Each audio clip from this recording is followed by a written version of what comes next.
Hello everyone and welcome to today's English lesson. Okay, now in English we're learning all about The Tunnel by Anthony Browne. Okay, hopefully you remember the book, and if you haven't, you can read through the whole book again on your Google Classroom page.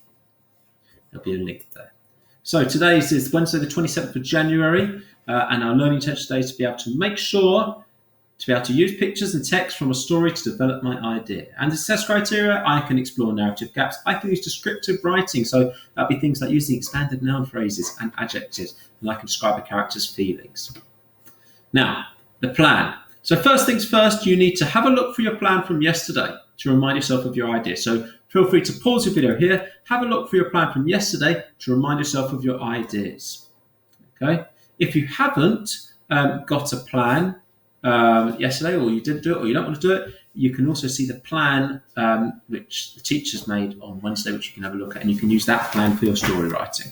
Okay, so pause your video here to have a look at the plan, and then we'll carry on. Right, so hopefully by now you've had a look at your plan, you remembered your ideas. Now today we're going to write the first part. We're not going to write the middle, we're not going to write the end, we're just going to write the first part. We're going to do it over 3 days. Okay, so don't write more than the first part. And in the first part, this is what should happen. Okay, you will include what the boy saw when he stepped out of the tunnel, where he decided to go, what happened to make him frozen, and what the girl saw when she ran through the woods, and how the girl found her brother. Okay, so that's what we'll include. And I expect today 2 paragraphs of writing, children. Okay, and the first paragraph I would stop at probably frozen. I would do the boy, and the second paragraph about the girl. Okay, think about all the things you've learned in the book as well, and try and reference that in your book. Maybe about how the boy loved going on adventures. Okay, so a reminder: in the first part of the story, you need to start by describing what the boy saw when he stepped out of the tunnel.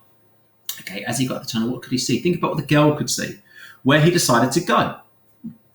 What happened to make him frozen? Now, this is where you may have an idea that you would come up with your plan yesterday. Okay, I'd be interested to see some of your ideas. And what the girl saw when she ran through the wood, and how the girl found her brother. Okay, so there's quite a lot to write today. 2 paragraphs. Don't write how the girl saved her brother, or how they got back. That's later this week. Okay, if you have any additional characters that feature, you will need to describe them and what they look like. Okay, I'll just put a couple of pictures to give you some ideas, a silly one and a serious one. That one on the right makes me a little bit scared, so I can't look at it for very long.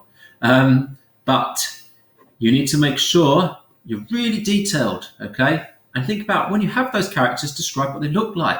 Okay, so the one on the left is blue, he's got sharp teeth, he's got a big tongue and great big eyes and small arms and small legs. The one on the right is humongous, as big as a tree, and he has big red fiery eyes. Okay, so really get into that description when you describe the characters if there's any additional ones. You might not have any additional ones, in which case you can add them or leave them. So to make your writing really good, this is how we can, so we thought about what we need to include, and now we think about how to make our writing really good and top quality.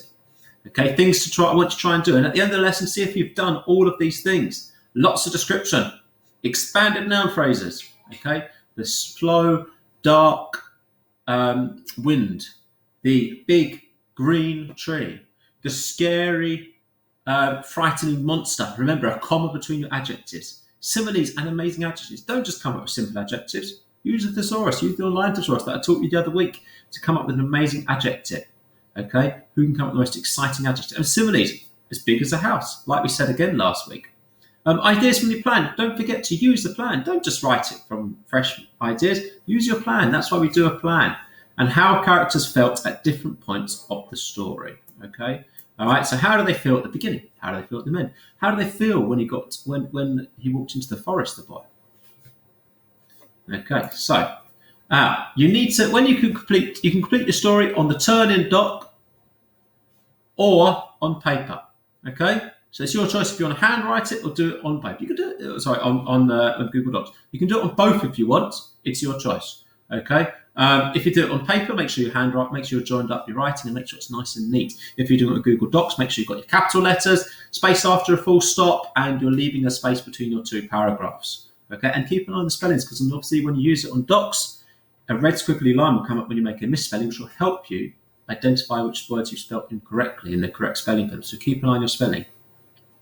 Make sure your writing's detailed. This shouldn't be a task that takes you 5-10 minutes. This should be a long bit of writing that you really take your time on 2 paragraphs, okay? That's what you should aim for, 2 paragraphs. And in the paragraph, 6 to 10 sentences. And remember to stop when the girl found her brother. Don't write the rest of the story. You must stop there, otherwise tomorrow you'll be rewriting the parts you've already written.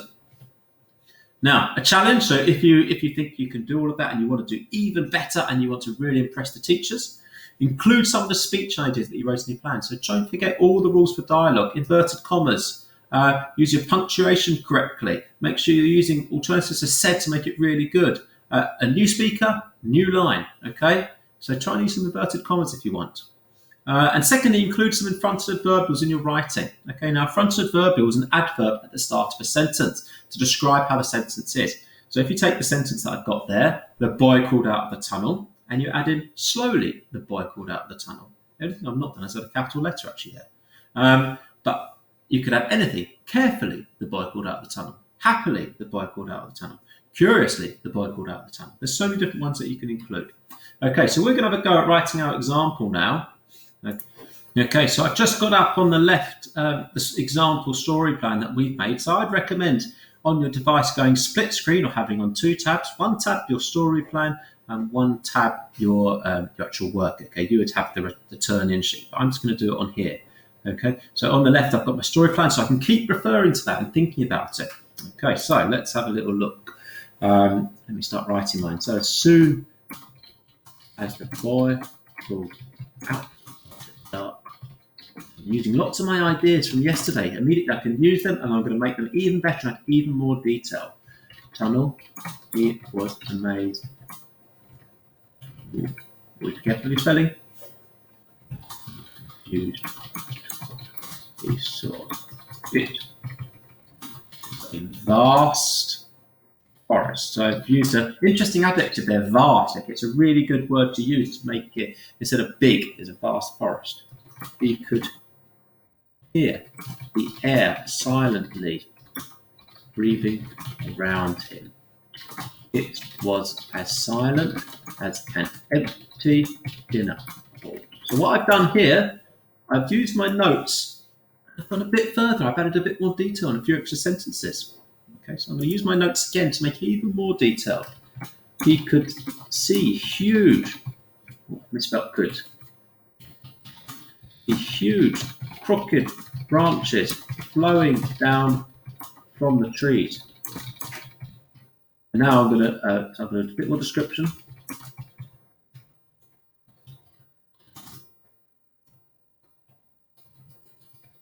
I'm going to add he shivered. A really short sentence. Now these short sentences are really good to create tension. Okay, they really help your writing to create tension. Then I'm going to include the next sentence. He could feel an eerie, cold breeze swaying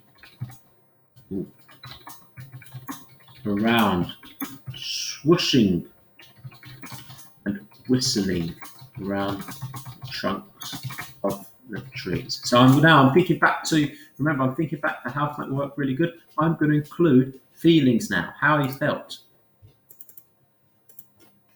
He felt. And he felt, I don't know how he felt. I'm going to put that he felt excited. This place was called to himself. He wasn't scared at all. And he walked further into the dark woods. No, sorry, children. Look, I'm going back to my plan again. Towards the rays of light. So you can see here, if I look at my plan, I'm just following my plan. I'm just going through each of the steps, okay? But I'm adding a bit more detail. I'm adding the feelings. I'm adding some extra sentences. I'm adding some extra description.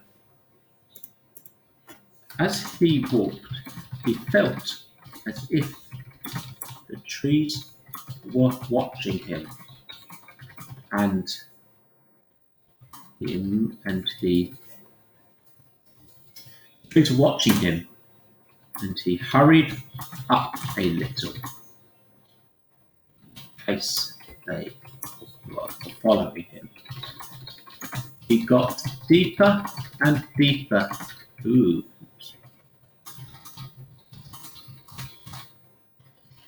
He was glad he had explored and wasn't at all afraid of what might lay ahead. Now, I'm just going to reference the book here, okay? His play area was much more scarier than this. This was only a forest after all. Okay, now if I look back at my plan, I can include how it got colder, and as cold as a freezer. Okay, he got deeper into the forest. He started to shiver slightly and regretted the fact that he was only wearing a jumper and didn't have a coat. He tucked his hands inside of his pockets to keep him warm. His nose started to go pink from the cold. Air was as cold as a freezer. So once again, I've used a sentence here in our plan to make it really good. And I'm going to include the last one as well that I think is really good. Okay. All of a sudden, he took a gasp of the cold air and froze. He turned into stone. And there's my first paragraph done. So if I look back, just to make sure, so I've got here, so have I included what the boy saw when he stepped in the tunnel? Have I included where he decides to go? Yes. Have I included what happened to make him frozen? It was the cold air. I've not included this bit. That's my second paragraph. Okay, the girl's going to go through the same thing, but she'll be more cautious, I think, for me. Have I included lots of description? Yeah. Have I included expanded noun phrases? I think I could include more. Similes, I've included some amazing adjectives, some I can include more. I used ideas for my plan, and I've described how the character felt. Okay, the challenge, I've not included some fronted adverbials, so I can easily go back and add some. I could add some here just before he shivered.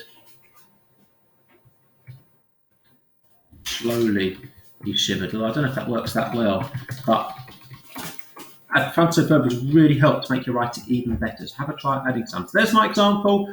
Feel free to read it again. And now your job is to write your story. Try and be as detailed as possible. Keep thinking back to your plan. Keep looking back at what you need to include to make your work really good, and what to include, and add lots of description. Okay?